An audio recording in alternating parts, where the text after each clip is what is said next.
Convivencia Familiar presenta.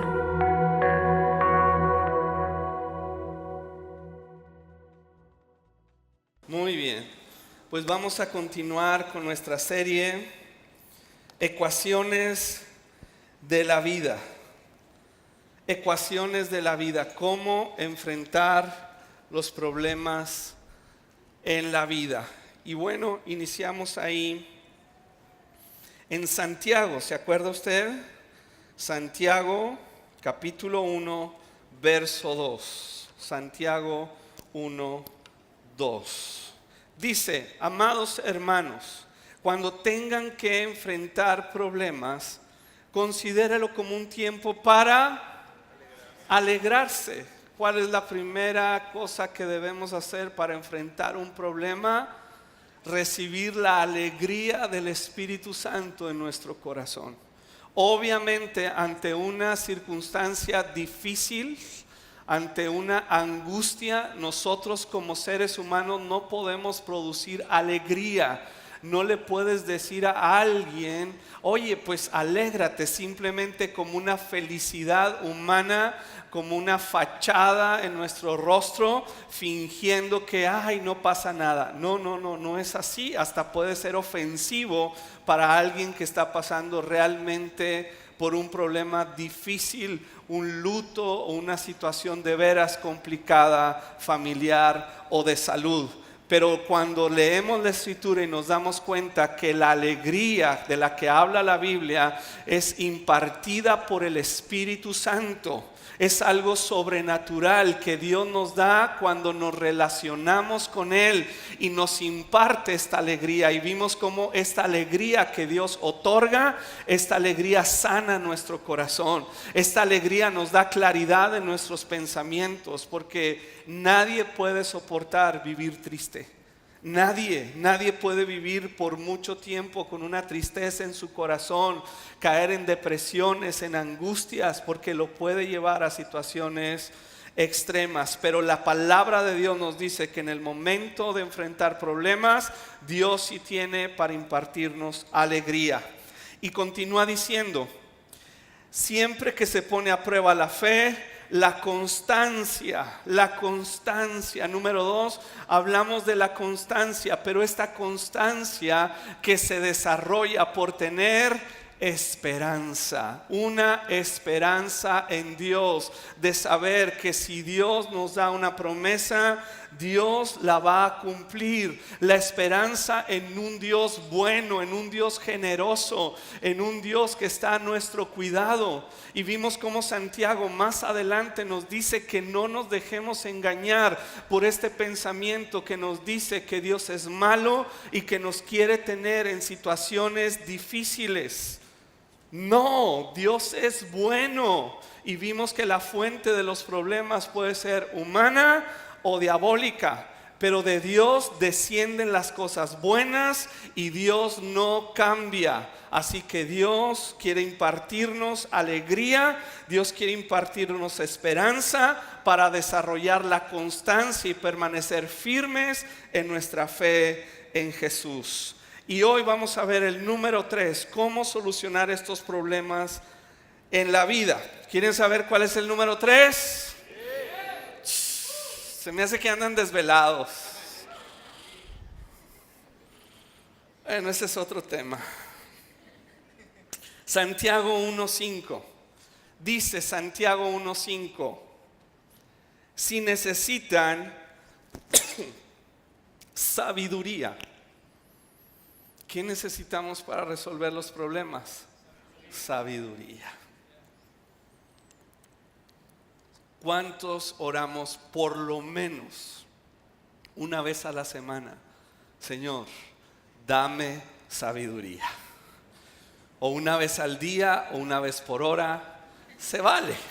Necesitamos la sabiduría de Dios. Y Santiago nos dice que si necesitamos sabiduría, ¿cuántos necesitan sabiduría?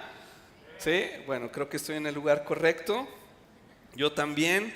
Dice: pídansela a nuestro generoso Dios. ¿Qué quiere decir? Que Dios nos quiere dar sabiduría con generosidad y Él la dará. no lo reprenderá por pedirla.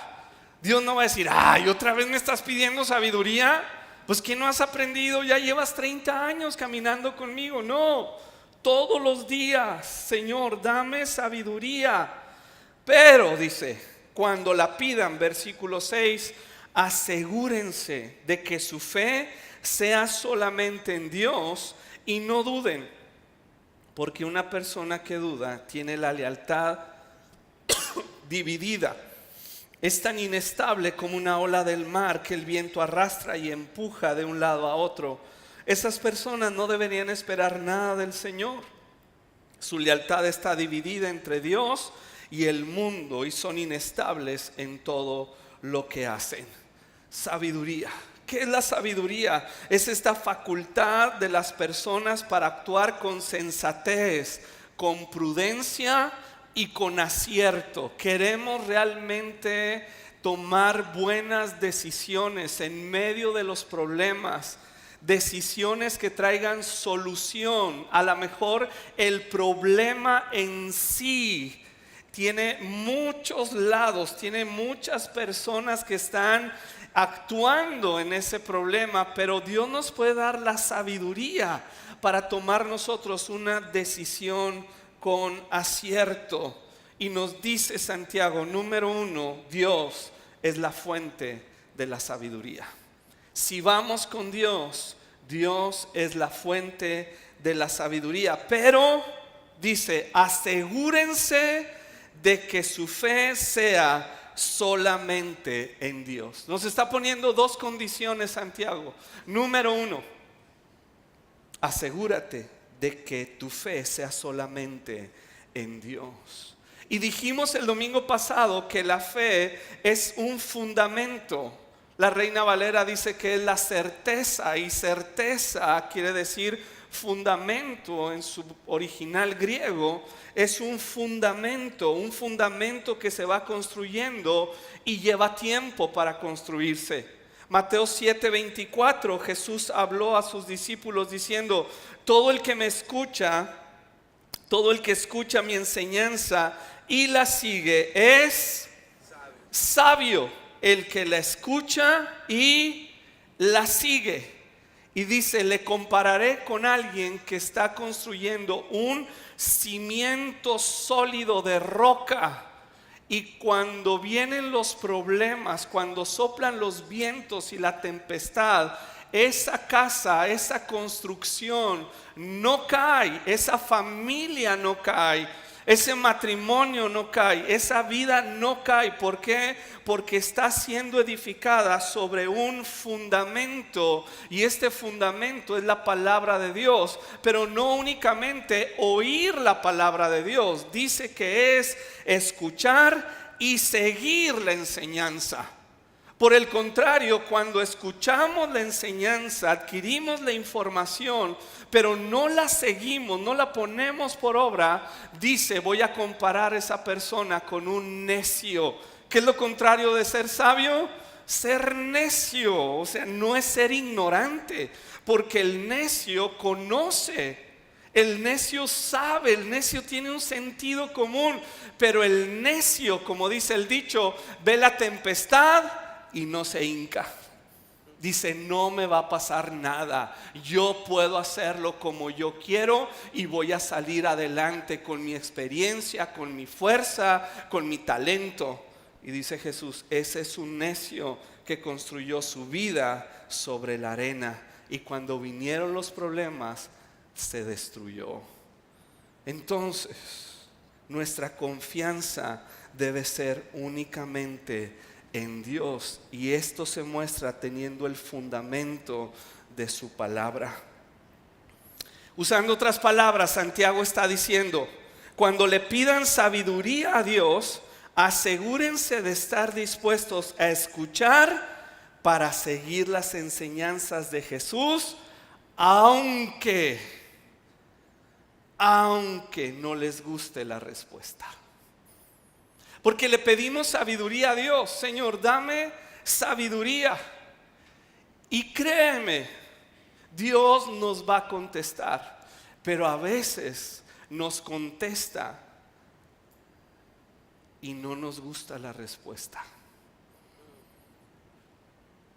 No, yo tenía otra idea. Pero ¿qué dice el fundamento de la palabra? ¿Qué dice el fundamento de su voluntad escrita? ¿Qué dice ese fundamento? Sí, pero yo creo que en mí no aplica. Yo creo que yo soy la excepción a la regla. Y Dios es bien bueno y bien sabio, pero como que no. Y entonces empezamos a construir sobre arena. Sabiduría no es la acumulación de información, es la acción después de recibir la instrucción. Sabiduría, lo voy a volver a decir, no es la acumulación de información. El solo hecho de conocer lo que la Biblia dice no nos hace sabios. La sabiduría debe completar su ciclo en conocer, en adquirir la información impresa de la palabra y luego hacerla. Y cuando la hacemos, entonces hay un resultado de acuerdo a la voluntad de Dios que nos ubica como una persona sabia.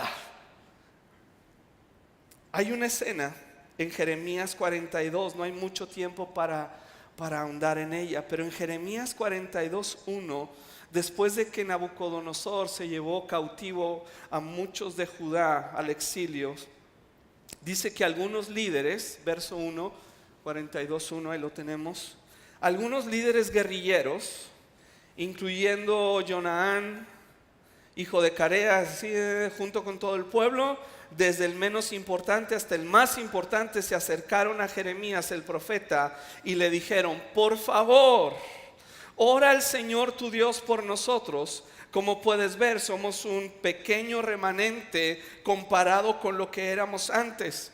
Ora que el Señor tu Dios nos muestre qué hacer y a dónde ir.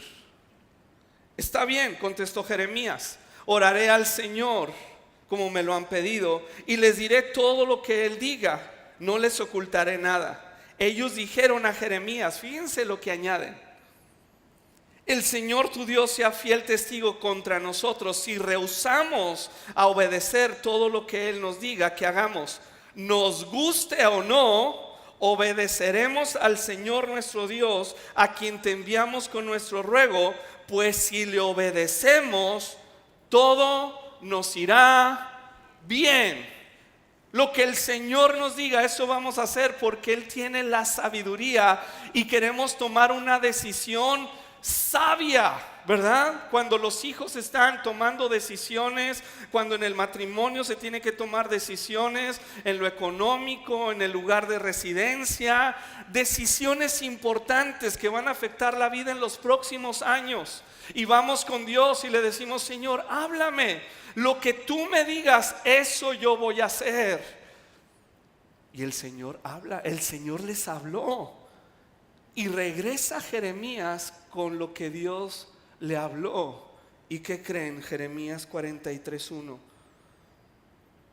Todo el capítulo 42, léalo en su casa. Vea la respuesta de Dios a ellos. Pero cuando termina de dar este mensaje Jeremías, de parte del Señor su Dios a todo el pueblo, Azarías, Osías y Jonaán, los mismos que le pidieron: ve a consultar al Señor. Esos, dice, y los demás hombres arrogantes le dijeron a Jeremías, ¿qué le dijeron? ¡Mentira! No, ese no es Dios. ¿Cómo? Pues no me dijeron que oráramos y lo que Dios. Y se atrevieron ellos a decir, sea bueno o sea malo. Híjole, eso ya dejó ver algo. Ellos traían un as bajo la manga.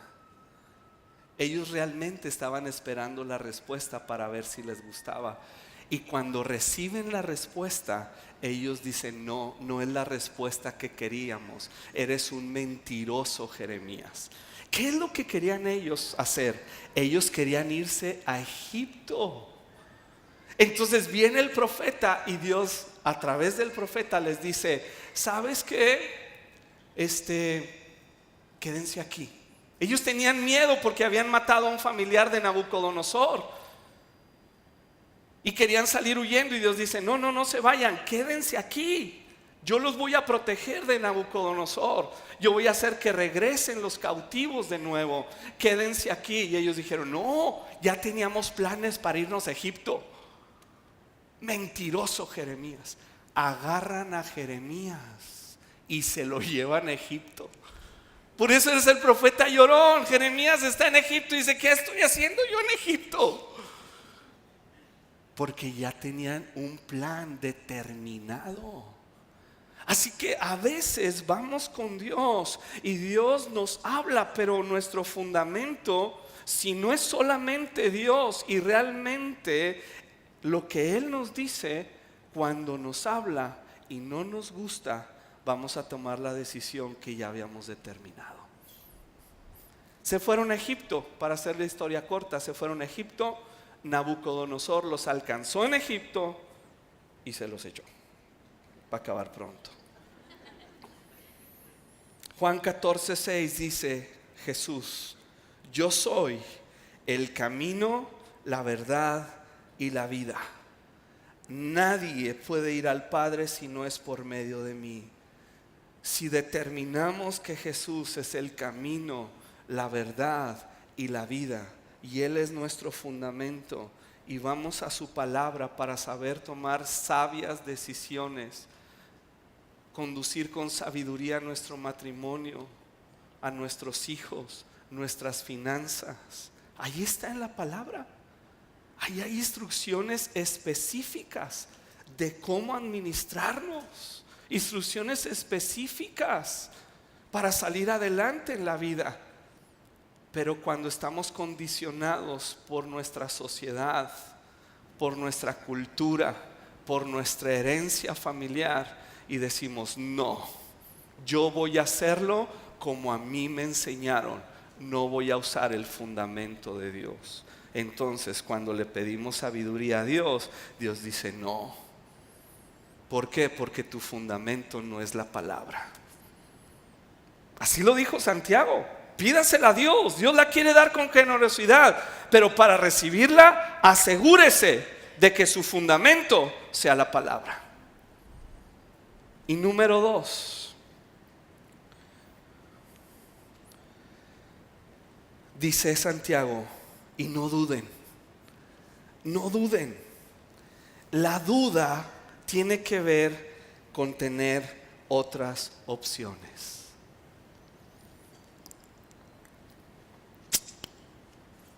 Otras opciones. Y la persona que duda tiene la lealtad dividida. Sí escucho lo que dice la escritura, sí lo entiendo, pero yo creo que es mejor opción así. La Biblia dice: eso es lealtad dividida. Y una persona que tiene la lealtad dividida es inestable. Por eso hay personas que son bien inestables. Como un día dicen una cosa, el otro día dicen otra cosa. Y hoy toman sabiduría de la palabra y mañana sabiduría ancestral oriental.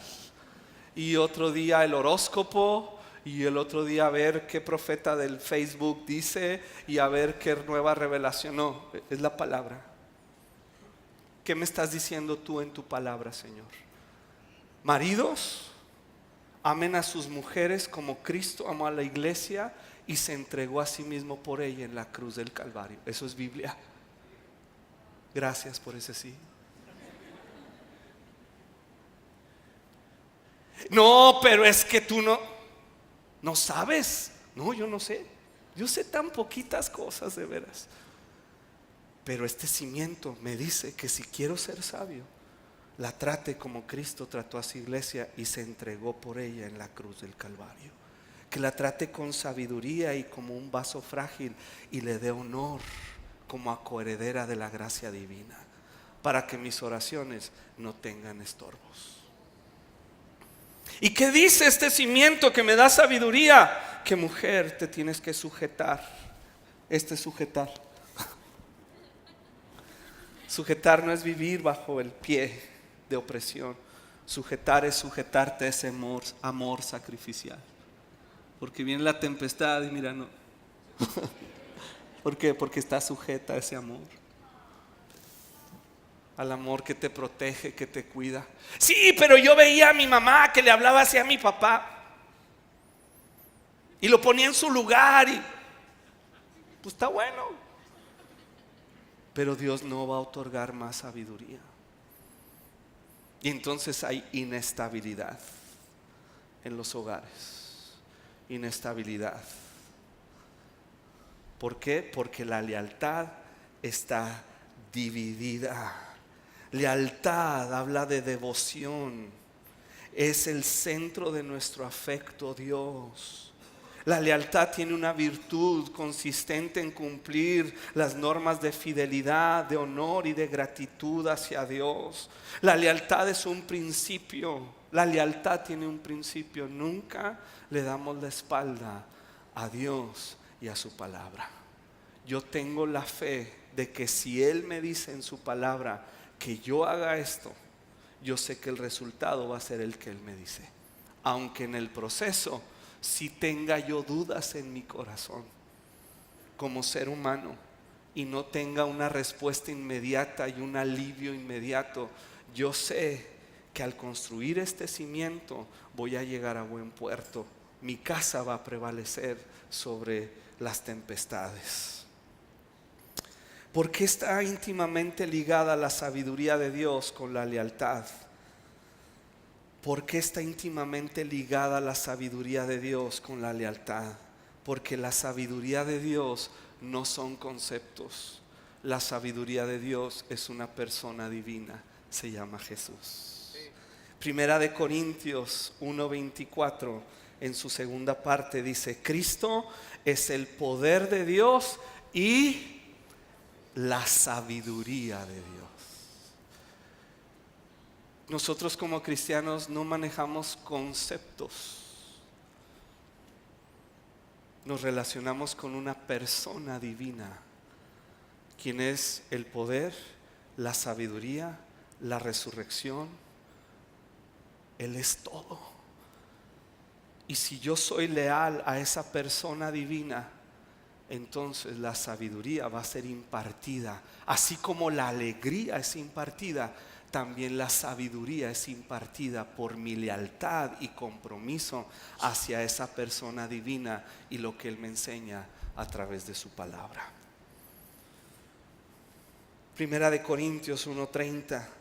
Dios los ha unido a ustedes con Cristo Jesús. Dios hizo que Él fuera la sabiduría misma para nuestro beneficio. Dios hizo que Él fuera la sabiduría misma para nuestro beneficio. Entendemos que la sabiduría es Jesús y dejarlo a Él es dejar la sabiduría. El ejemplo más claro que vemos en la Escritura es Salomón. Salomón, aparte de Jesús, fue el hombre más sabio que pisó planeta Tierra. Sabio, impresionantemente sabio, pero terminó como un necio y al final de sus días su corazón adoró a otros dioses. Perdió la sabiduría. Cuando perdió su relación correcta con Dios, su lealtad se dividió entre las mujeres, la inmoralidad y Dios. Dejó de ser sabio. La información no nos hace sabios. La edad no nos hace sabios. Es Cristo Jesús a través de su palabra que nos da sabiduría.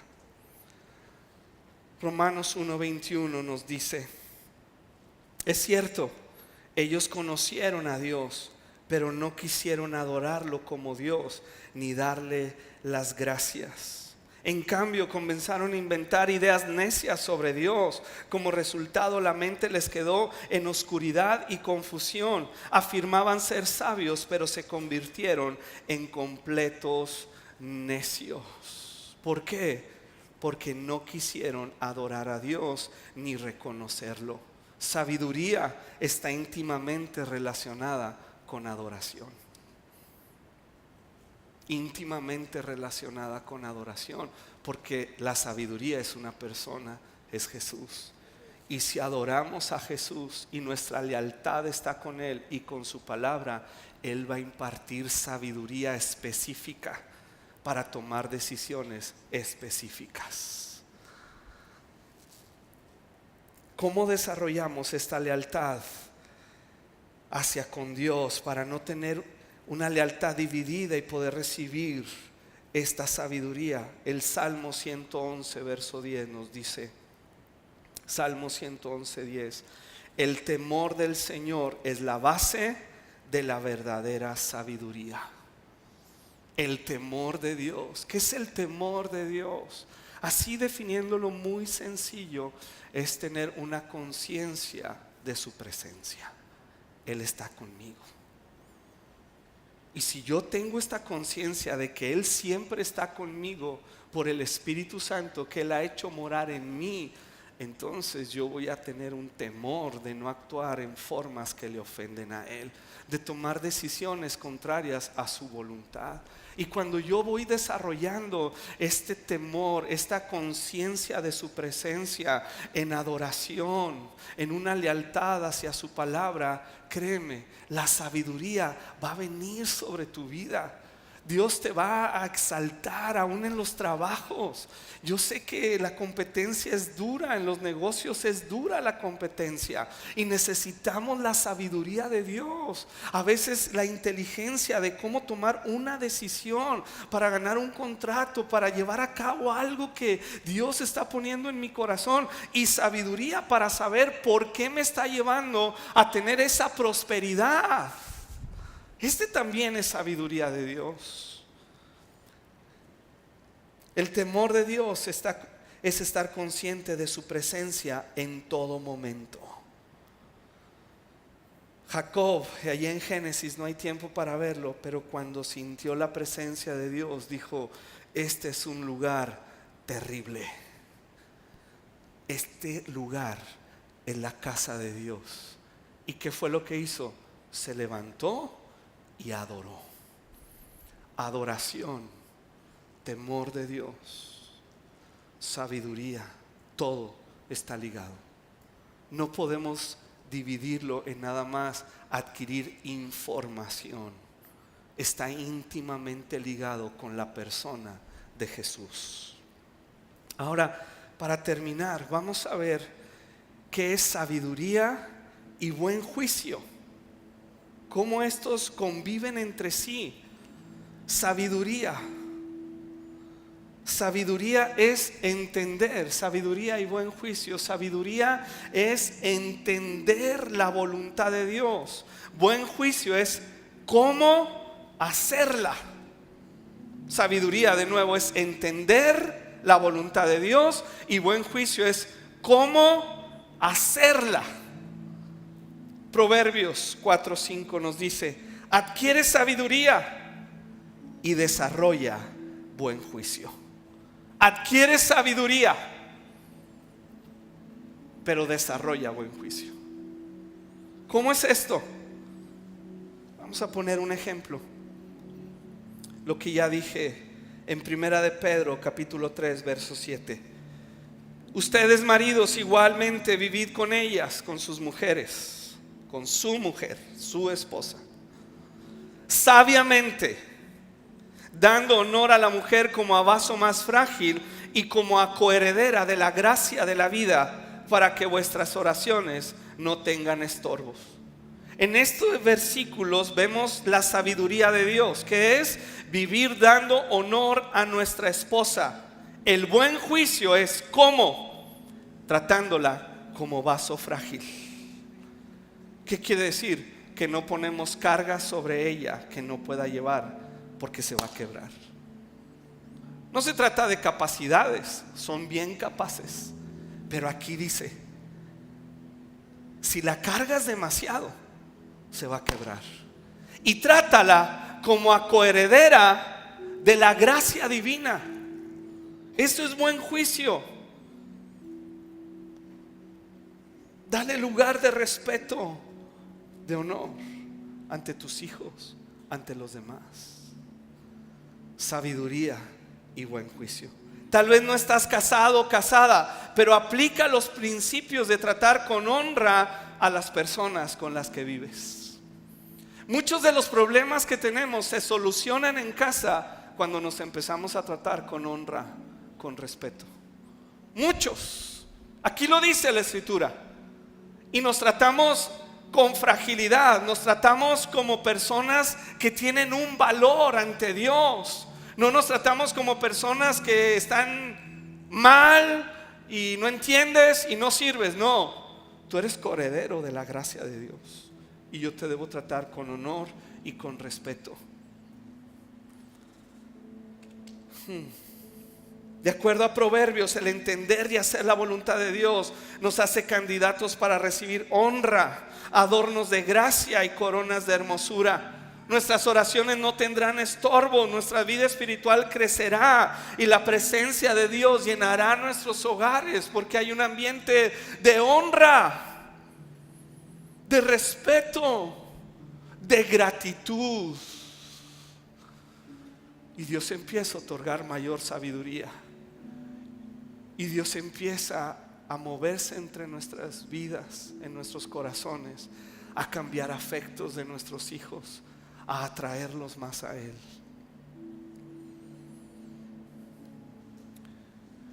Terminamos en Santiago capítulo 3. Santiago capítulo 3, verso 13. Empezamos en Santiago. Si necesitamos sabiduría, pidámosla a Dios. Él es generoso en otorgarla. Pero que nuestra fe sea solamente en Dios y no dudemos. Pero Santiago dice: si ustedes son sabios, 3:13, y entienden los caminos de Dios, demuéstrenlo viviendo una vida honesta y haciendo buenas acciones con la humildad que proviene de la sabiduría. ¿Qué es un fruto de la sabiduría? Humildad. Wow, ese me pegó. Pero si tienen envidias amargas y ambiciones egoístas en el corazón, no encubran la verdad con jactancia y mentiras, pues la envidia y el egoísmo no forman parte de la sabiduría que proviene de Dios. Dichas cosas son terrenales, puramente humanas y demoníacas. Pues donde hay envidias, ambiciones egoístas, también habrá desorden y toda clase de maldad. Sin embargo, la sabiduría que proviene del cielo es ante todo pura, ama la paz, siempre es amable y dispuesta a ceder ante los demás. Está llena de compasión y de buenas acciones. No muestra favoritismo y siempre es sincera. Y los que procuran la paz siembran semillas de paz y recogerán una cosecha de justicia. Tiene características. ¿Cómo saber si las decisiones que yo estoy tomando son de acuerdo a la voluntad de Dios, a ese cimiento eterno de su palabra y nacen de una adoración a Él? ¿Cómo saberlo? ¿Qué fruto está dando? Paz. Ahora, hay veces tomamos decisiones difíciles que no va a agradar a mucha gente. No está hablando de eso, paz a cualquier costo, pero hay una paz en el corazón. O el Espíritu Santo nos está diciendo: esa decisión fue por egoísmo. Y nos da unas características. Puede ser por egoísmo, por envidia. Y dice: son meramente terrenales. ¿A qué se refiere con esta sabiduría terrenal? Opera bajo los principios y sistemas de valores del mundo, el materialismo. Vivir para tener. O es humana, que opera bajo la mentalidad carnal, de lo que te haga sentir bien. O es diabólica, que opera bajo el principio de independencia de Dios. Yo puedo salir adelante sin Dios, sin adorarlo, sin conocerlo, sin relacionarme. Y a veces se puede volver muy frío nuestro cristianismo de información, de estudio, que es bueno. Yo amo el estudio de la palabra. Amo el estudio, de veras. Es de las cosas que más me apasionan en mi relación con Dios. Pero si únicamente estoy en una relación que tiene que ver con estudio y acumulación de información, entonces mi corazón puede tener la tendencia a desviarse a una sabiduría humana, terrenal o diabólica, que me hace vivir independiente de Dios, aunque yo tengo principios. Los principios no nos hacen sabios. Es Jesús, cuando le adoramos y nuestra lealtad está alineada con Él, que nos lo otorga. Y termina diciendo: la sabiduría que proviene del cielo es motivada por humildad. Por humildad. A veces tenemos que tomar decisiones difíciles. No le va a gustar a alguien, pero es por humildad, por considerar al otro también en su bien. Trae una pureza de corazón. Está pura la motivación. No tiene algo oculto, una ganancia oculta.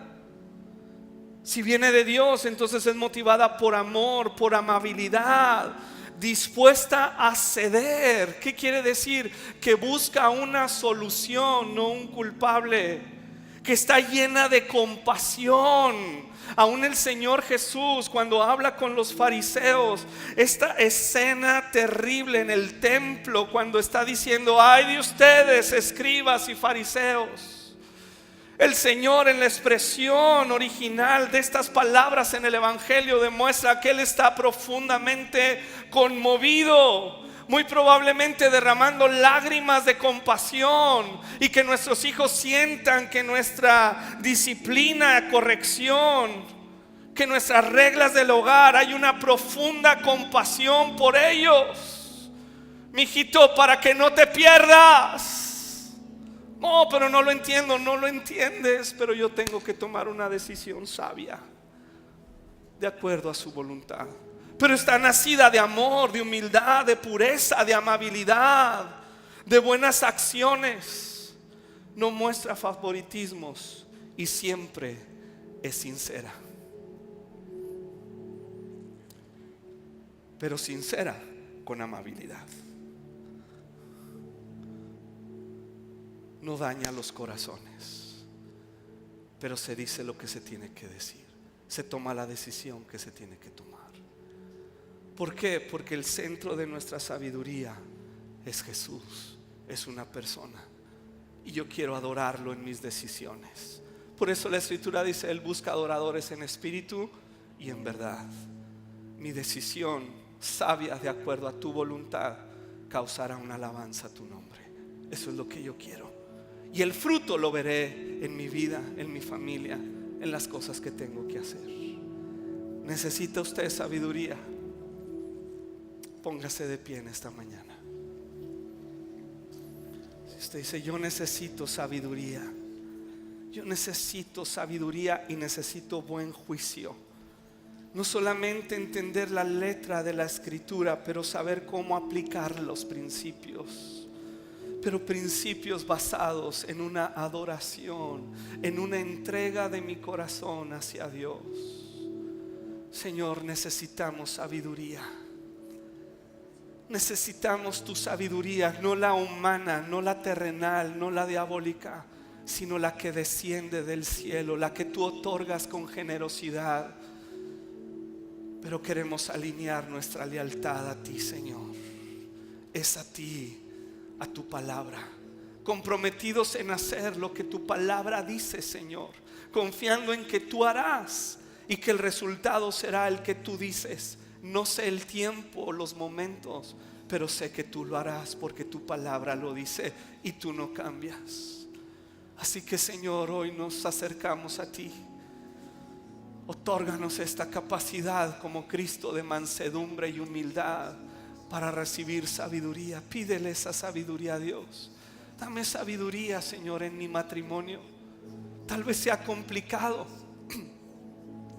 con los hijos en tu negocio, con tus vecinos, alguna situación legal, económica. El Señor está presente. Señor, danos sabiduría y buen juicio, comprender cómo aplicar tu palabra, buen juicio, y alineamos nuestra lealtad a ti, a Jesús. Nuestra lealtad está en ti, Señor, no dudamos. Es tu palabra, no damos la espalda, no la cambiamos por conceptos, por nuevas revelaciones, por muy extravagantes que se vean. Es tu palabra eterna y fiel, porque tu palabra es Jesús, Señor. Tu palabra, eres el camino, la verdad y la vida. Eres la sabiduría, eres la resurrección, eres la eternidad. Tú eres, Señor, y tú eres suficiente. Otórganos sabiduría en esta mañana, Señor, y que el fruto de nuestras decisiones muestren tu sabiduría. Y si hemos cometido un error, ninguna condenación hay para los que están en Cristo. Pero vuelve tu lealtad ahora al Señor. Vuelve tu lealtad, alineémonos con Él, y Él otorgará un sabiduría para salir de este problema. Te damos tantas gracias, Señor, y te bendecimos en el nombre de Jesús. Amén.